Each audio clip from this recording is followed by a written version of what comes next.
कभी नहीं भूल पाओगे ये कहानी को। तो चलिए आज की कहानी की शुरुआत करते हैं।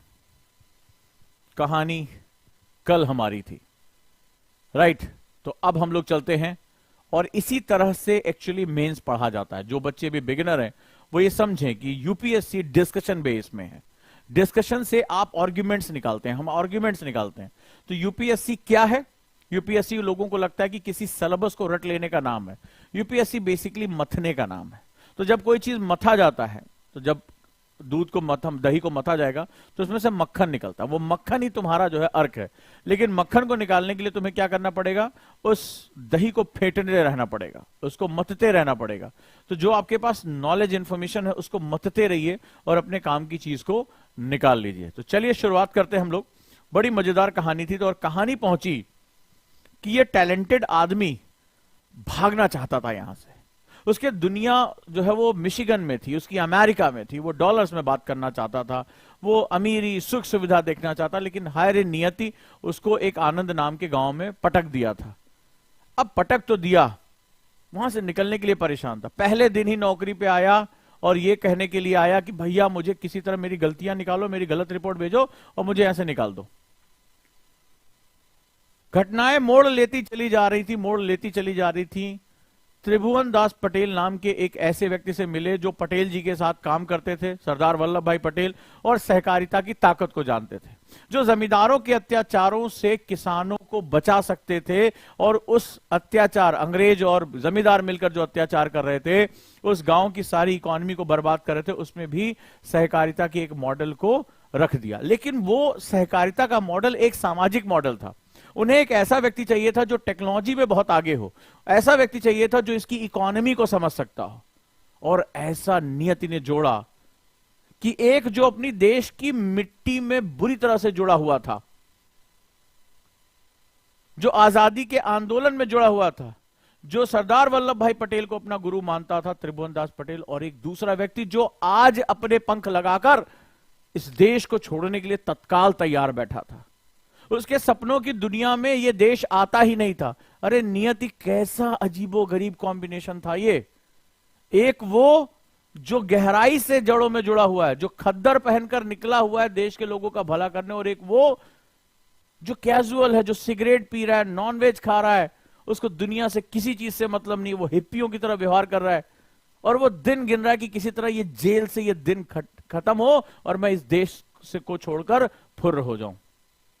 नियति भी कैसे कैसे अजीब संयोग करती है। खैर वक्त आया, बोला कुछ नहीं करने को, तो चलो तुम्हारी मदद करते। टैलेंटेड था, ऊर्जावान था, झक्की था, और उसने कुछ करके दिखा दिया। लेकिन फिर भी रुकने को तैयार नहीं। लोगों ने वाहवाही की, प्रशंसा की, धन्यवाद दिया, लेकिन इस कठोर का दिल पसीजा नहीं। ये छोड़कर जाने को तैयार है कि कुछ भी हो जाए, जैसे ये काम खत्म होगा, I was ready to leave। तो पटेल ने अंत में द्रवित होकर कहा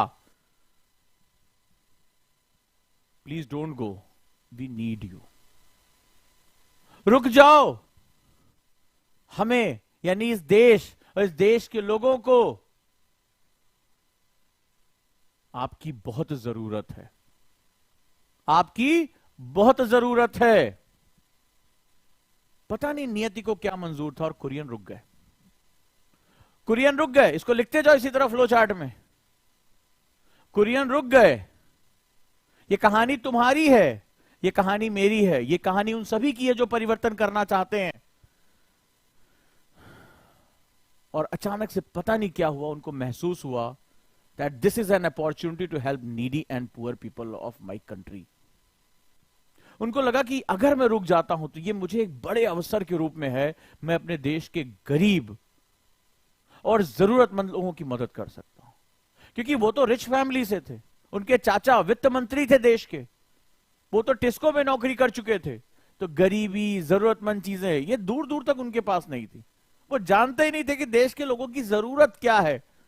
2 वक्त की रोटी के लिए जो है अपनी जिंदगी के लिए कितनी जद्दोजहद करनी पड़ती है इस देश के लोगों को। पता नहीं क्या छू गया उनको, और उन्होंने कहा ठीक है मैं रुक जाता हूं, और शायद ये मेरा मौका है कि मैं अपने देश के जरूरतमंद और गरीब लोगों की मदद कर पाऊंगा। क्या चीज छू गई। लेकिन कुरियन का मतलब कौन था? कुरियन का मतलब था आग का गोला। विरोध उनकी प्रवृत्ति में था। और एक अच्छा गुरु जब विरोध की प्रवृत्ति को नाथ लेता है तो वह संसार को एक मिसाइल दे देता है। अंदर की जब यूथ की जो ऊर्जा होती है, जब उस अनियंत्रित ऊर्जा को नाथ लिया जाता है, जब उसको नियंत्रित कंट्रोल कर लिया जाता है, जब परमाणु की ऊर्जा को कंट्रोल कर लिया तो दुनिया को बिजली दी जाती है, सतत ऊर्जा दी जाती है। यही सबसे खास बात होती है इस ऊर्जा की। तो क्या हुआ? इस घटना से एक बहुत बड़ी घटना घटी। कुरियन के विद्रोही स्वभाव को एक मकसद मिल गया था जो वाकई में विद्रोह के योग था। कुरियन का स्वभाव विद्रोही था। विद्रोही कौन होता है? किसे कहते हैं? रिवोल्यूशनरी किसे कहते हैं? रिवोल्यूशनरी वो होता है जो बनी बनाई व्यवस्था को ठेंगा दिखा दे, जो स्वीकार ना करे। सबने कहा कि ऐसे ही होगा, तुम विद्रोही हो, मैं विद्रोही हूं, हम सभी विद्रोही हैं, जिनको अपनी जिंदगी का मकसद मिल गया हो। जब मैंने संस्थान शुरू करना सोचा तो सबने विद्रोह किया। सबने कहा, अरे पागल है, पैसे नहीं है, कहां से शुरू करेगा। विद्रोह था, मकसद पता था कि मुझे पढ़ाना है, मैं ठीक बात कर लेता हूं, मुझे इसी माध्यम से अपने देश में ऐसे ऑफिसर्स को भेजना है जो देश के लिए काम करें, तो मैं तैयार हूं। ऐसे तुम विद्रोही हो। तुमसे कितने लोगों ने, मुझे आप कमेंट बॉक्स में बताओ, कितने लोगों ने कहा कि आईएएस तुम्हारा खेल नहीं है? कितने तुम्हें जो है वो आंकड़े दिए गए कि तुम लड़की हो, आईएएस नहीं बन सकती, तुम टॉपर नहीं हो, आईएएस नहीं बन सकते, तुम गांव से हो, आईएएस नहीं बन सकते, आईएएस हर कोई नहीं बनता है, तुम्हारी कुंडली में जो है योग नहीं आईएएस बनने का। अंत में तो लोग यहां तक पहुंच जाते हैं। क्या हुआ तुम्हारे साथ ऐसा? क्या हुआ ऐसा? और क्या तुमने विद्रोह किया और विद्रोह करके तुमने अपना रास्ता पकड़ा? अगर है तो मुझे बताओ। ये कहानी हम दोनों की है। तो तुम मुझे बताओ कमेंट बॉक्स में, क्या तुम विद्रोही हो? क्या तुम रिवोल्यूशनरी हो? हर वो व्यक्ति जो बनी बनाई परिपाटी का विरोध करके अपने खुद के स्टैंडर्ड तय करता है, वही विद्रोही कहलाता है। क्योंकि हर किसी के बस का नहीं होता है। सारी नदियां अपने तटों को नहीं तोड़ती हैं। कुछ नदियां विद्रोही होती हैं, वो अपने रास्ते में आने वाले अवरोधों को उखाड़ के फेंक देती हैं, इसीलिए वो वेगवान नदियां कहलाती हैं। वो किनारों का रास्ता बदल देती हैं, उनके अंदर इतनी ताकत होती है। बहना तो नदी की नियति है। अरे हम पैदा हुए, एक दिन मर जाएंगे, यही हमारी नियति है। जीवन जिएंगे, संघर्ष करेंगे, मर जाएंगे। लेकिन रास्ते में आने वाले पत्थरों को काट देंगे तो इतिहास लिख देंगे। यह हर नदी की किस्मत में नहीं होता है। जिसके अंदर वेग होता है, पागलपन होती है, ऊर्जा होती है, केवल वही नदियां उन पत्थरों को काट पाती हैं। जिनके अंदर निरंतरता होती है, तो विद्रोह को निरंतरता चाहिए। विद्रोह केवल ऊर्जा से नहीं होता, दिशा भी बहुत इंपॉर्टेंट होती है। तो अगर तुम विरोधी हो, अगर तुम विद्रोही हो, तो मुझे बताओ कि हां मैं विद्रोही हूं, है मेरे अंदर विद्रोह। क्योंकि मैं अपना रास्ता खुद बनाना चाहता हूं। मैं दुनिया के रास्तों पे नहीं चल सकता। मेरा अंतर्मन कुछ और कहता है। दुनिया के बनाए गए पैमाने मेरे लिए काम नहीं करते हैं। मैं अपना पैमाना खुद बनाता हूं।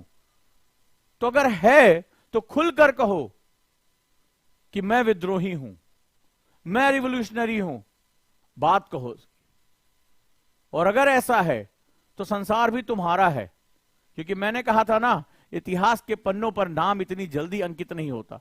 सवाल है कि इतिहास के पन्नों पर लिखा नहीं जाता है, इतिहास के पन्नों पर अंकित हुआ जाता है। लिखने का काम कोई और करता है, अंकन तो टक्कर से आती है कि तुम इस वक्त की दीवार पर कितनी जोर से धक्का दे पाओगे। तुम इस वक्त की दीवार पर कितनी जोर से धक्का दे पाओगे, इतिहास में तुम्हारा नाम उतनी ही गहराई से अंकित होता जाएगा। और अगर तुम्हें किसी ने बताया कि तुम्हारा नाम इतिहास में लिखा जाएगा, इतिहास में नाम लिखे नहीं जाते। याद रखिएगा, इतिहास तभी अंकित होता है जब वक्त की दीवार पर तुम्हारे प्रयासों का धक्का जोरदार हो, तब जाकर उस पर स्पॉट्स क्रिएट होते हैं, वही इतिहास कहलाता है। तुम जितना भी इतिहास पढ़ते हो, चाहे वो मानवता का हो, युद्ध का हो, वीरता का हो, साहस का हो, आजादी का हो, सामान्य से व्यक्ति ने समय की दीवार पर जोर से धक्का मारा और जो धब्बा बना वही इतिहास कहलाया। वही उसके व्यक्तित्व का धब्बा था, वही उसके व्यक्तित्व का अंकन था। तो हम वक्त की दीवार पर अपनी पर्सनालिटी को छापते हैं, और जब हम अपने वक्त की दीवार पर पर्सनालिटी को छापते हैं तो इतिहास में वही हमारा वर्णन होता है, वही हमारा वर्णन होता है, यही होता है इतिहास। तो आज तुम्हारा वक्त चल रहा है, आज हमारा वक्त चल रहा है, लेकिन इस इतिहास में जाने के लिए, इसमें अंकित होने के लिए आज इस वक्त को निकलने नहीं देना है। इसकी दीवार पर वो जोरदार टक्कर मारनी है, वो जोरदार प्रयास करके दिखाना है कि आने वाली पीढ़ियां हमारे बारे में अध्ययन करें। यही इतिहास है, यही इतिहास है, याद रखना। तो तुम्हें क्या करना पड़ेगा? तुम्हें इस वक्त की दीवार पर एक जोरदार टक्कर मारनी पड़ेगी। तो चलो तैयार हो जाओ। मारा लोगों ने। आज हम पढ़ रहे हैं इस क्लास में कितने साल पुरानी कहानी बहुत तेजी से टर्न होने जा रही है, और आज हम यहां बैठे 2022-2023 में हम अध्ययन कर रहे हैं। ये हैं ऐतिहासिक व्यक्ति जिन्होंने उस समय के अपने वक्त की दीवार पर वो जोरदार टक्कर मारी थी कि इतिहास में इनका नाम दर्ज हो गया। तो तुम भी कराना चाहते हो अपना नाम दर्ज इतिहास में? आने वाली पीढ़ियां तुम्हें पढ़कर प्रेरित हो सके जैसे आज हम इनको पढ़ के प्रेरित हो रहे हैं। तो ये वक्त यहां दिया जा रहा है। अब इसको रेत की तरह हाथ से फिसल जाने देना है या इस पर जोरदार टक्कर मारनी है, ये निर्णय तुम्हें करना है। और जो तुम्हारा निर्णय होगा वही तुम्हारा भविष्य होगा, ये बात याद रखना। वही तुम्हारा भविष्य होगा। बड़ा विद्रोही स्वभाव था। पटेल समझ चुके थे कि इस विद्रोह को रास्ता दे दिया तो ये रुकावटों के पत्थरों को यूं उखाड़ के फेंकेगा। पटेल समझ चुके थे कि इसका विद्रोही स्वभाव अगर रास्ता दे दिया तो ये रास्ते के पत्थरों को यूं उखाड़ फेंकेगा और वही इतिहास लिखा जाने वाला है। पहला चैलेंज दिया, इतिहास की सच्ची घटना, पहला चैलेंज दिया बॉम्बे मिल्क स्कीम। बॉम्बे दुग्ध योजना चलती थी, उसका कमिश्नर था दारा खुदौरी। दारा खुदौरी जो था वो बेसिकली एक ऐसी मानसिकता का व्यक्ति था जो भारत में तो था लेकिन भारतीय नहीं था, मानसिक रूप से भारतीय नहीं था। उसका मानना था कि न्यूजीलैंड से दूध का पाउडर मंगाना ही भारतीयों के लिए सर्वोत्तम है, क्योंकि यह बहुत महंगा भी पड़ता था। आजादी के बाद हमने विभाजन देखा था, हमारे लोगों के पास 2 वक्त खाना खाने का इंतजाम नहीं था। हम इतना महंगा दूध ले सकते थे? कहां पहुंचेगा हमारे कुपोषित बच्चों के पास? सिर्फ अमीर लोग अपनी मॉर्निंग टी में इसका इस्तेमाल कर पाते थे। मॉर्निंग टी में स्विट्जरलैंड से, न्यूजीलैंड से यहां से मिल्क पाउडर आया करते थे, और ये इसका बहुत बड़ा समर्थक था कि Indian quality is very poor, very poor. India में तो पॉसिबिलिटी ही नहीं है मिल्क पाउडर बनाने की। दुश्मन कभी बाहर से थोड़ा ना आया, अंदर ही बैठा था। कुरियन अब यहां से कुछ चेंज हो रहा है। कुरियन जो बड़े विरोधी स्वभाव के थे, याद है ये पिक्चर? याद है? पीटर, अब अपन चाबी तेरी जेब से निकाल के दरवाजा खोलेगा। तो कुरियन इस पीटर की तरह थे, जो अमिताभ बच्चन को यंग मैन कहा जाता है, सिंबॉलिक है, ये सिंबोलिज्म था। तो दारा को इन्होंने बोला, दारा अब बच्चों के लिए मिल्क पाउडर अपन कंट्री में ही बनाएगा। मजाक उड़ाया, बोला अरे क्या तू करेगा यार, न पैसा है, न फंडिंग है, न कुछ है। पर भारत का इतिहास तो ऐसे लोगों ने लिखा है जो कहते थे दारा अब ये मिल्क पाउडर इंडिया में ही बनेगा। पक्का उन्हें पता नहीं था कि एक बहुत सनकी आदमी इंडिया में रुक गया है, और इतिहास सनकियों से भरा हुआ है। इतिहास लिखते ही वही हैं। कौन जाकर वक्त की दीवार पे अपना सर मारेगा यार, सन की ही मारते। तो अगर जिंदगी में कुछ बनो तो सन की बनना। आईएएस तो अपने आप बन जाओगे, इससे भी आगे चले जाओगे। देखो साउथ में अन्नामलाई आईपीएस होने के बावजूद आज पॉलिटिकल पार्टी के लीडर बन गए। अरे सन की आदमी की कोई लिमिट नहीं होती है। आज तुम आईएएस सोचोगे, आईएएस बनने के बाद आराम से बैठ जाओगे। अरे सन की बनो ना, पता नहीं कहां पहुंच जाओगे। कहोगे अंतहीन यात्रा मेरी, जहां तक उपलब्धियों को लिखा जा सकता है, जिस आसमान तक, जिस क्षितिज तक उपलब्धियां होती, मैं जाऊंगा वहां पे। जहां तक मनुष्य का दिमाग सोच सकता है वहां तक जाऊंगा। एलन मस्क बोला धरती छोड़ो यार, मार्स की बात करते हैं। तो ये सन की लोग होते हैं जो दुनिया बदल के रख देते। बोले क्षितिज क्या, धरती की क्या बात कर रहे हो, चलो मार्स की बात करते हैं। लोगों ने कहा मार्स जाओगे कैसे? बोले अरे रुको, हम अपना रॉकेट ही बना लेते हैं। टेंशन कहां ले रहे हो, टेंशन कहां ले रहे हो?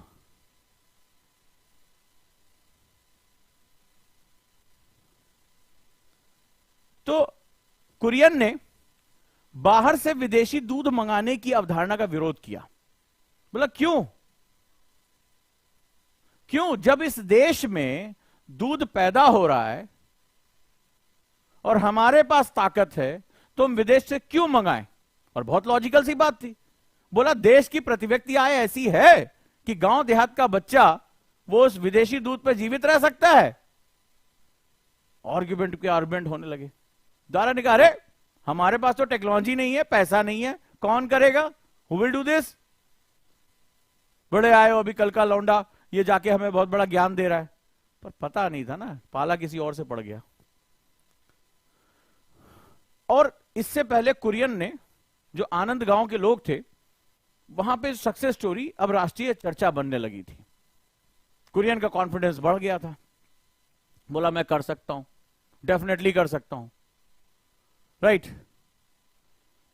और लोगों को भी लगा कि बिना संसाधन के, बिना सरकारी मदद के, आपस में कोऑपरेट करके एक सहकारिता के मॉडल पे लोगों ने अपनी आय को बढ़ा लिया। जबकि ब्रिटिश पीछे छोड़ गए, ऐसी कंपनियां, भारत के ऐसे नेता जो ब्रिटिश विदेशी इन चीजों के लिए पागल थे, जो भारतीयों को कम करके देखते थे, उसके बावजूद भी सक्सेसफुल, राइट। और सबसे बड़ी बात है 1950 का भारत। 1947 में धर्म के नाम पर हम अलग हुए थे। पूर्वी पाकिस्तान और पश्चिमी पाकिस्तान अलग हुआ था। धार्मिक सौहार्द बिगड़ गया था। भारत में कहा जाता था जाति प्रथाएं बड़ी कठोर हैं।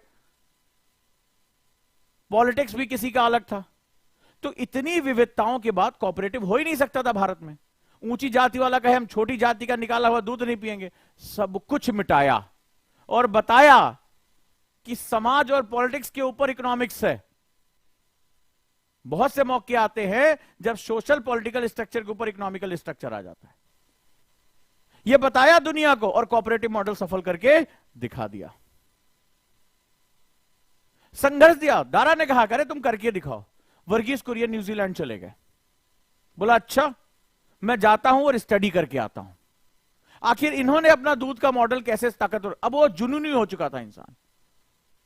अब भारत में ऑपरेशन फ्लड की नींव रखी जानी थी और वो व्यक्ति जुनूनी हो गया। और जब आप जुनूनी हो जाते हो कि आपको कुछ भी नहीं सुझाई पड़ता केवल उसके सिवा, तभी जो है वो एक बहुत बड़ा उत्साह पैदा होता है।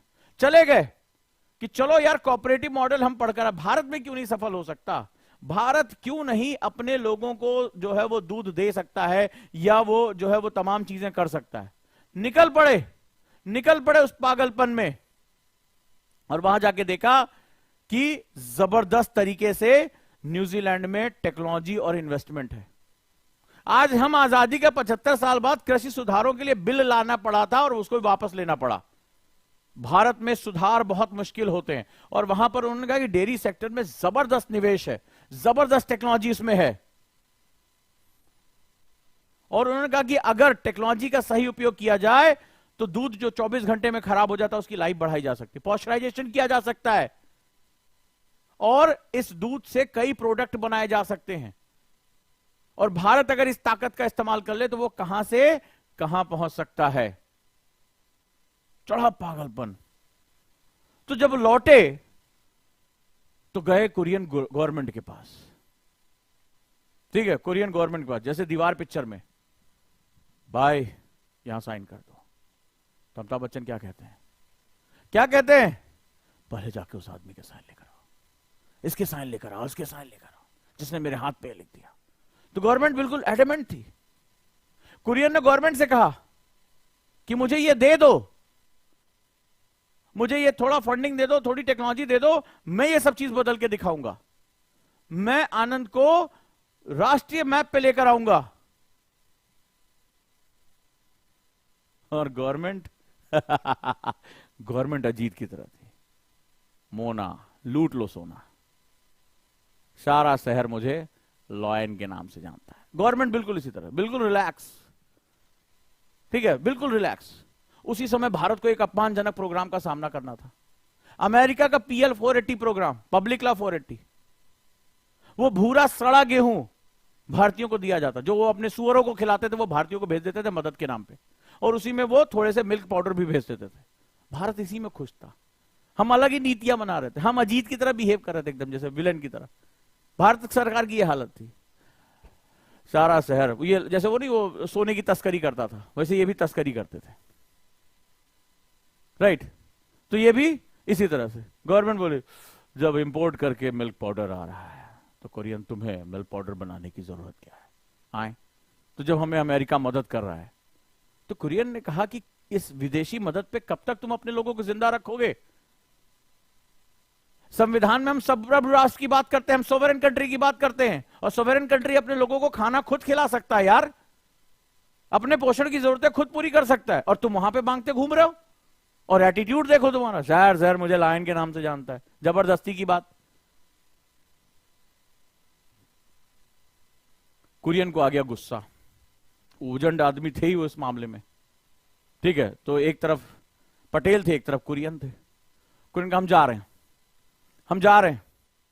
कुरियन ने पटेल से कहा मुझे 40 लाख रुपया चाहिए, ला के दो, मैं टेक्नोलॉजी स्टैब्लिश करना चाहता हूं, मशीन स्टैब्लिश करना चाहता हूं, गवर्नमेंट मुझे कुछ नहीं दे रही है। जय वीरू की जोरी थी यहां पे, बढ़िया। बोले हम कुछ नहीं चाहते, हमें 40 लाख रुपए दो, नहीं तो हम रिजाइन कर रहे। एक तो बार बात पे resign, otherwise I will resign. बोले मुझे 40 लाख, मुझे तुमने रोका ना, मुझे गुरु हो ना मेरे, तुम चाहते हो ना इंडिया में सहकारिता का मॉडल आगे हो, मैं तुम मशीनें लगाओ, मुझे 40 लाख ला के दो, नहीं तो मैं रिजाइन कर रहा हूं। अरे यार, ये बात बात पे लड़का जब उठता तब रिजाइन, जब उठा तब रिजाइन। आए पटेल एग्री हो गए, बोला ठीक है तुम रिजाइन मत करो दादा, तुम रुको, तुम रुको, हम 40 लाख रुपए हम इंतजाम करके लाते हैं। और उनको मिल गए हरिचंद दालिया, ठीक है, ये बहुत सस्ते में लोन का इंतजाम कर सकते थे, ये उस समय के उद्योगपति थे। और इन्होंने कहा कि भैया हम तुम्हें ये पैसा लाके दे रहे हैं, इंतजाम कर रहे हैं। और इतिहास में ये जोड़ी जैसे अमर अकबर एंथोनी होती है उसी तरह जानी गई। एक जगह जमा हो तीनों, अमर अकबर एंथोनी, तो अनहोनी को होनी कर दिया। यानी कुरियन, पटेल और दालिया, इन तीनों ने, उन्होंने फंड का इंतजाम किया, उन्होंने फंड को मैनेज किया, और एक बंदे ने कहा मैं टेक्नोलॉजी लगाऊंगा। और भारत को, उस समय तक भारत दूध से मिल्क पाउडर नहीं बना सकता था, ये टेक्नोलॉजी नहीं थी हमारे पास, और दूध 24 घंटे में खराब हो जाता था। आज की तरह पैकेट वाले दूध नहीं हुआ करते थे कि कहीं और पैदा हो रहा और कहीं और जा रहा है, आसपास के गांव में ही वो केवल दूध पहुंच पाता था, वो भी 24 घंटे के अंदर। भारत के दूर दराज के इलाकों में दूध जो है गरीब किसानों के बच्चों को अवेलेबल नहीं था।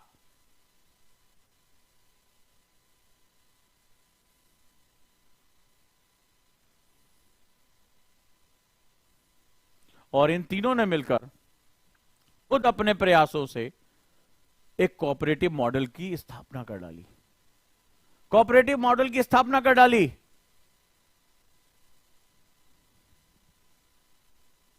और ये भारत के लिए वो यूनिक सक्सेस थी जिसको आज हम लोग एक नए रूप में देखते हैं। लेकिन तुम्हें क्या लगा हम बदल गए?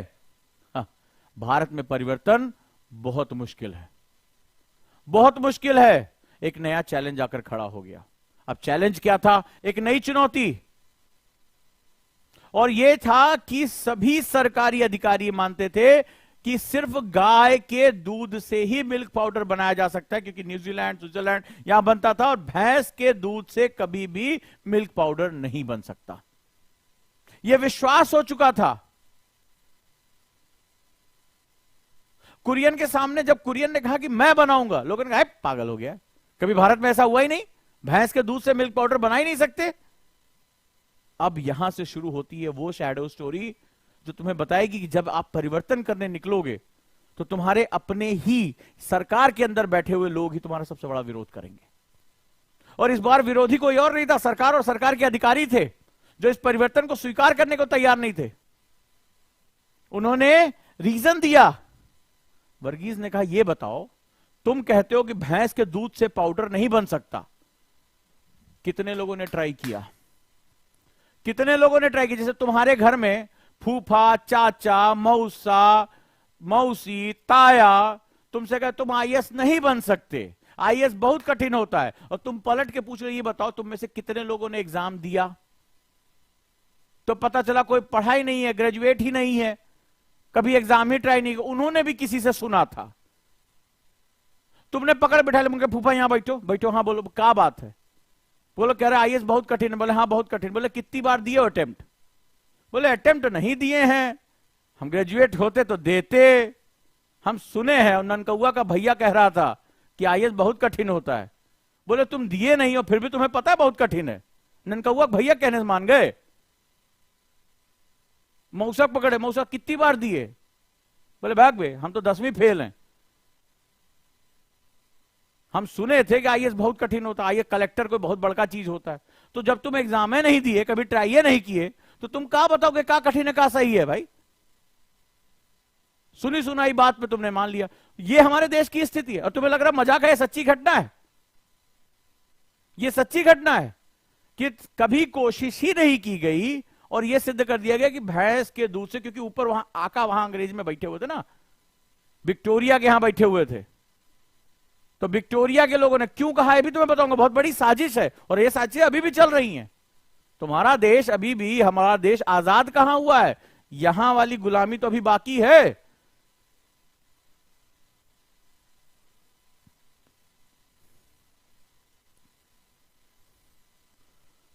दिक्कत यह थी कि ज्यादातर जो मार्केट था जहां से उत्पादन हो रहा था वो था यूरोप में। यूरोप कहां? जो हमारे मालिक बने थे, हमें कॉलोनी बनाई थी, उपनिवेश बनाया था, और हमारे यहां के जो बड़े बड़े लोग थे वो कहां पढ़ने जाते थे? बैरिस्टरी करने। कहां जाते थे? उन्हीं के स्कूल में जाते थे, उन्हीं कॉलेज में जाते थे। तो उनके लिए बड़ा मार्केट था, ठीक है। और वहां पर क्या होता था? गाय वो मुख्य पशु थी। उसका कारण था कि वो था, यूरोप कहां है? शीत प्रदेशों में है, शीतोष्ण प्रदेश है, टेम्परेट क्लाइमेट है, वहां बड़े बड़े ग्रासलैंड पाए जाते हैं, चरागाह पाए जाते हैं, मुलायम घास, मीडोस बोलते हैं वहां पे, बड़ी मुलायम दूब होती जो अमीरों के लॉन में लगी होती है, वो वहां बहुतायत पाई जाती है, जो कि दुग्ध उत्पादन में बहुत बढ़िया होती है। समझे? तो उन्होंने किस पर अपनी टेक्नोलॉजी में इन्वेस्ट किया? गाय में। और पूरी दुनिया में क्या प्रचारित किया कि भैया केवल गाय के दूध से ही पाउडर बन सकता है। और हमने भी क्या किया? जैसे तुम जो है वो तुम्हारे फूफा जो 10वीं पास ना हो, उनकी बात सुन के तुम आईएएस की परीक्षा में ना दो। बोले फूफा कह रहे हैं तो सही में बहुत कठिन होगा। और कभी पूछे नहीं फूफा कहां तक पढ़े हो? बोले 3 बजे तक पढ़े। मतलब इसका क्या मतलब हो 3 बजे? बोले अरे 12 बजे गए थे स्कूल, 3 बजे मास्टर भगा दिया, 3 बजे के बाद हम पढ़वे नहीं किए। तो ये वाली हालत होती है। तो हुआ क्या कि वो उनके लिए सेगमेंट था। अब कुरियन ने प्रेजेंटेशन दिया। देखो जो विजनरी होता है ना वो असंभव को देखता है।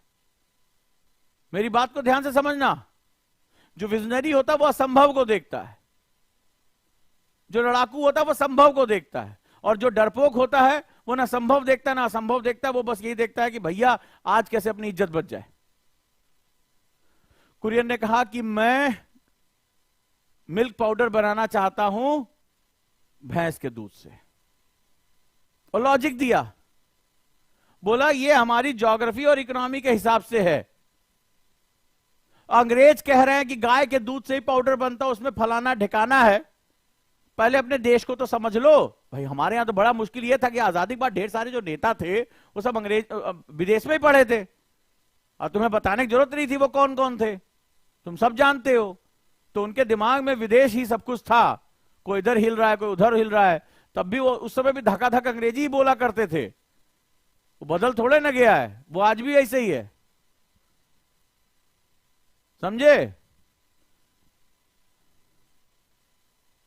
उन्होंने कहा कि यूरोप में ग्रासलैंड पाई जाती है, ठीक है, जैसे डीडीएलजे में वो देखे ना गैया घंटी लेके वो चले गए पंजाब तक, तो वहां पे जो है अपनी सिमरन को खोजने के चक्कर में उन्होंने कहा भाई वहां पॉस्चर लैंड पाए जाते, बड़े बड़े वहां पे चरागाह हैं, मीडोज है वहां पे, ठीक है, तो वहां पर काउ मिल्क होता है गाय का। लेकिन दिक्कत यह है कि वो लोग भाई वो 4% उसमें फैट पाया जाता है, यानी कि केवल वसा की मात्रा 4%।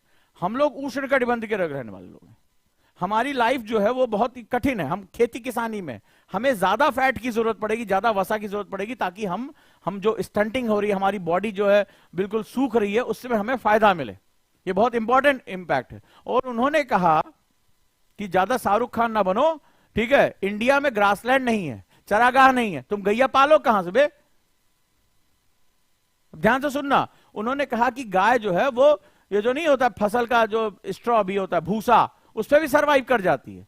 थोड़ा आटा डाला, चोकर डाला, जो चोकर का मतलब होता है जब आटा छानते थे पहले जो है ये पैकेट वाला नहीं मिलता था, तो उसमें जो है भूसी बच जाती थी, तो लोग तो रोटी में खा लेते, थोड़ा बहुत बच जाता था ज्यादा, तो उसको भूसे मिला देते थे और वही गैया खा लिया करती थी, भैंसिया। तो हमारे यहां तो ऐसे ही काम होता था। और बफेलो मिल्क में 8% फैट होता है, जो कि हम भारतीयों के लिए ज्यादा जरूरी था, क्योंकि हम उष्णकटिबंध में रहते थे, तो उनकी जलवायु अलग, उनकी परिस्थिति अलग, उनकी जरूरतें अलग। लेकिन तुम ससुर पढ़ने का चले गए विदेश, अब विदेशी हो गए।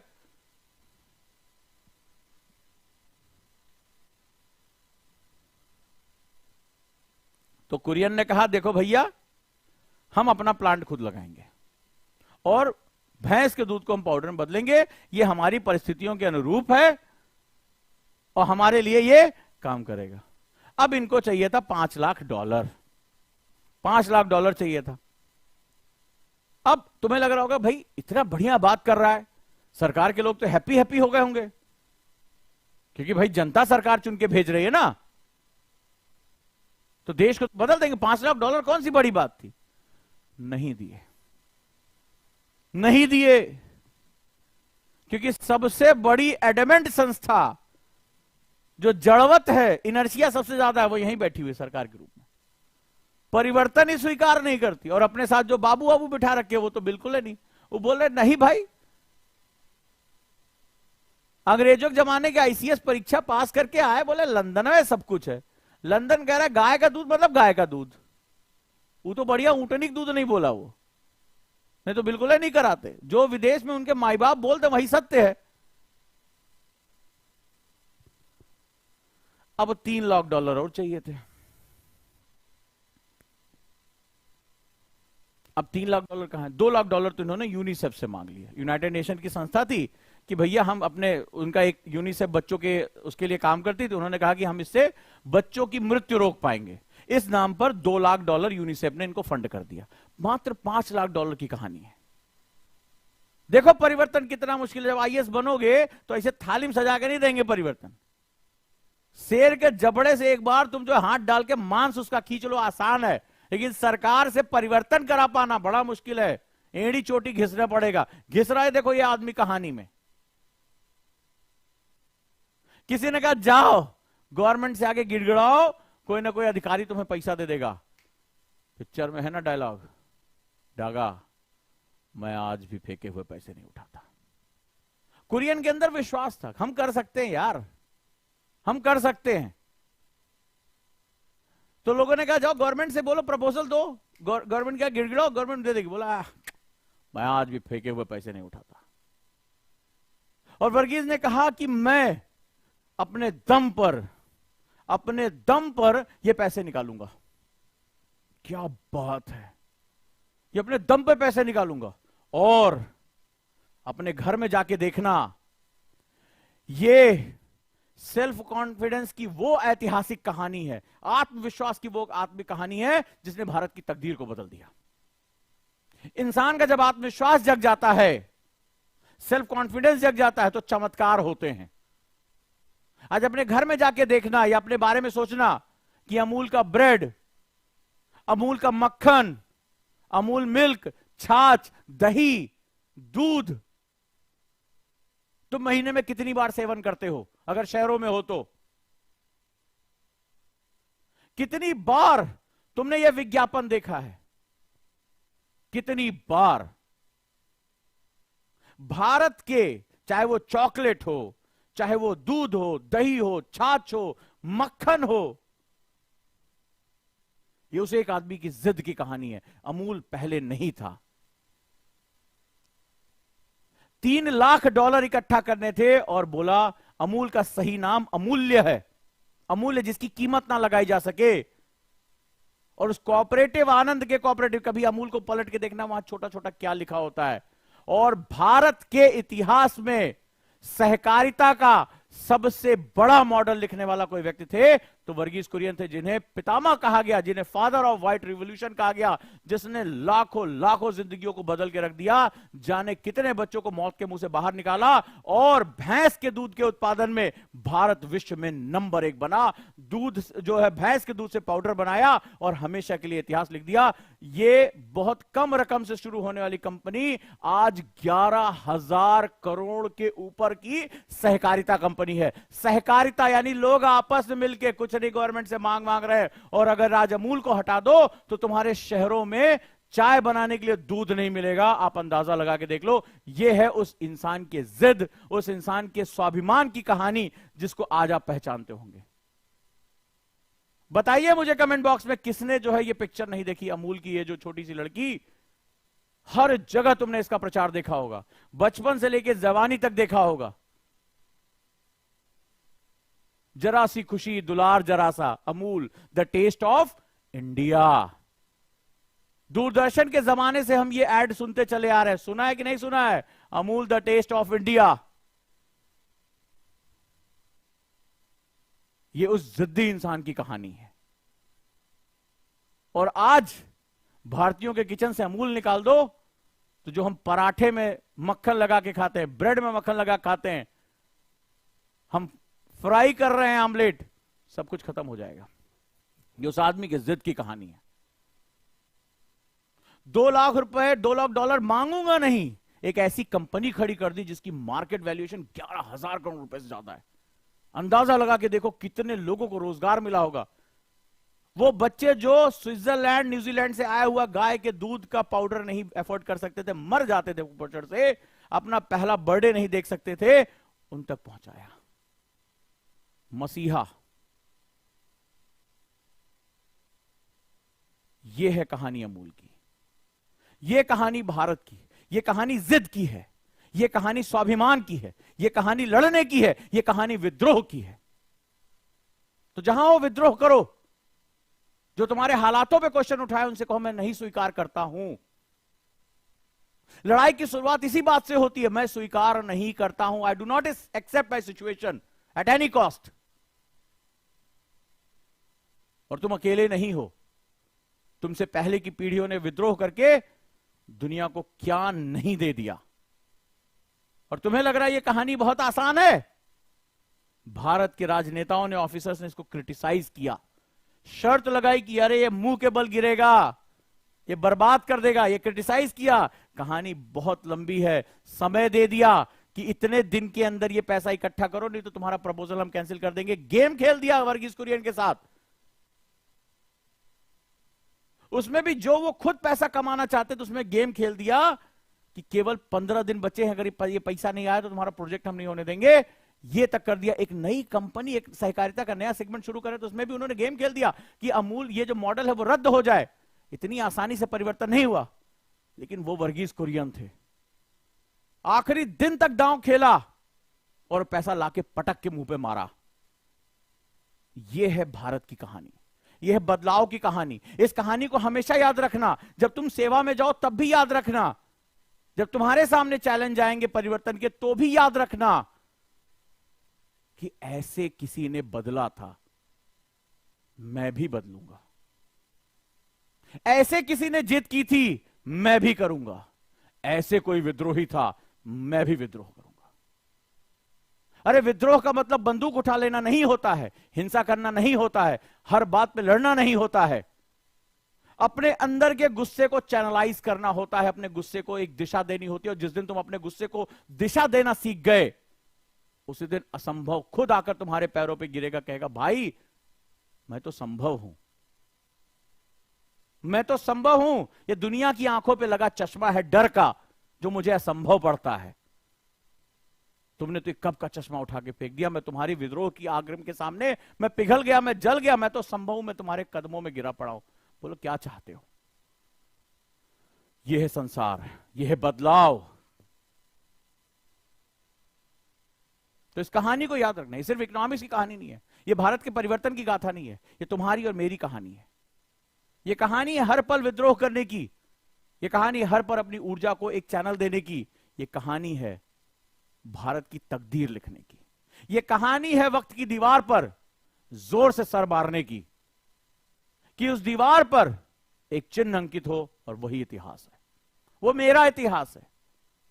इतिहास के पन्नों पे मैं लिखा नहीं जाऊंगा, इतिहास के पन्नों पे मैं अंकित हो जाऊंगा। स्वागत करता हूं आप सभी का इस परिवार में, इस जुनून में। और मुझे बताइए आप में से कितने लोग 99 रुपए एक बैच के साथ जुड़े, और आप में से कितने लोग इस रूप में, इन कहानियों के रूप में, इस उत्साह के साथ पढ़ना चाहते हैं, बढ़ना चाहते हैं। जल्दी मिलता हूं आप लोगों से। क्लास कैसी लगी जरूर बताना, संदेश कैसा लगा जरूर बताना, भारत के विकास की यह गाथा कैसी लगी जरूर बताना।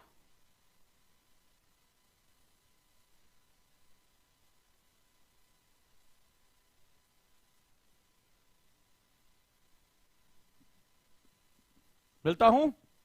और जो भी हमारे स्टूडेंट हैं, कल हमने बहुत लोगों को उनके फोन नंबर नहीं काम कर रहे थे, हमने मेल किया। 99 रुपए का बैच ओजांग एनी टाइम लर्निंग ऐप पे चल रहा है, ओजांग एनी टाइम लर्निंग ऐप। फिर से मैं नंबर लिख देता हूं 8750711100,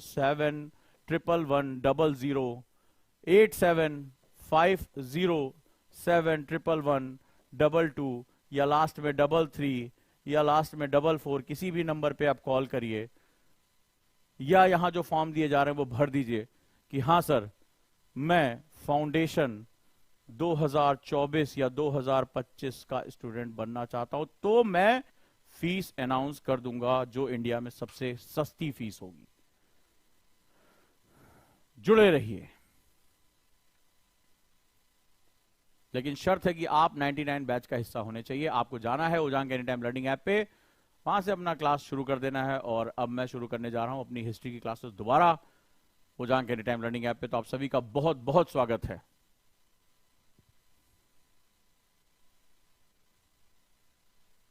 थैंक यू।